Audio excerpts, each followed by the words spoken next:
one day we were with music, and we were at the, I call it Father Greg's Church, which is on 9th and Chambers, the CME Church, and we were sitting there for one of the music meetings, and Jim Groppi comes in with a bunch of kids, and it was absolutely, he controlled them beautifully. They sat down, they sang, and then they left.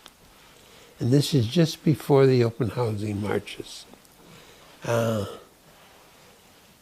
Somebody told me that Father Groppi, who incidentally is the only Catholic priest in the world that had a Jewish OB and gynae man as his personal doctor. We heard my brother-in-law, who's with the Anti-Defamation League in Milwaukee, got involved with this and said there's going to be an open housing march on 16th Street.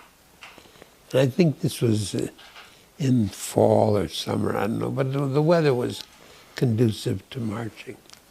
So we started out marching, and I got as far as 16th and National. And the people on the south side didn't want us there, so they'd throw stones, and then eventually the people were tear gassed. I didn't get to Kosciuszko Park. I said, I'm going back to St. Boniface, and in case anybody's injured, I can take care of them. I was on the staff at Sinai. I was the chairman of the Department of OB and Gynae. But I decided that at this point in time that I'd practice a little medicine other than OB and take care of some of the marchers. And they came back from the marches with lacerations and hematomas and cuts and bruises,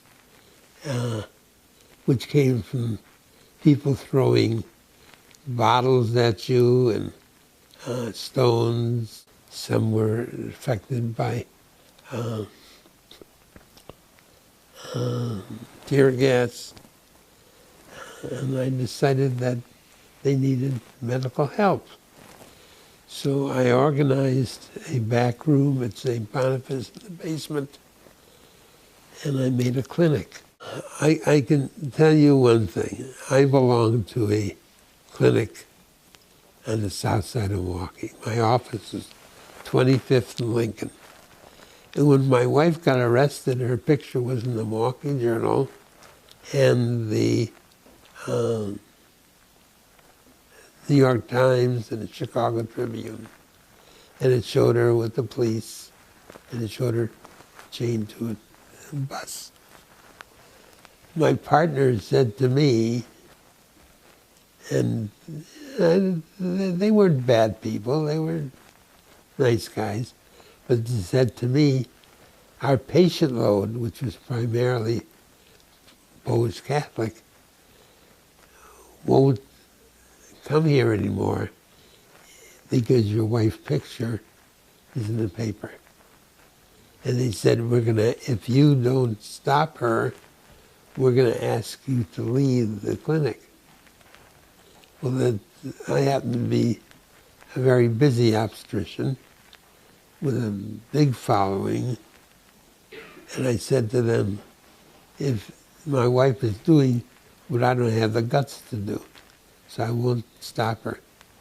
And they never asked me to leave. I'm a physician, and you took care of friend and foe, black and white, good and bad people, no matter what. Because as a doctor, they need you.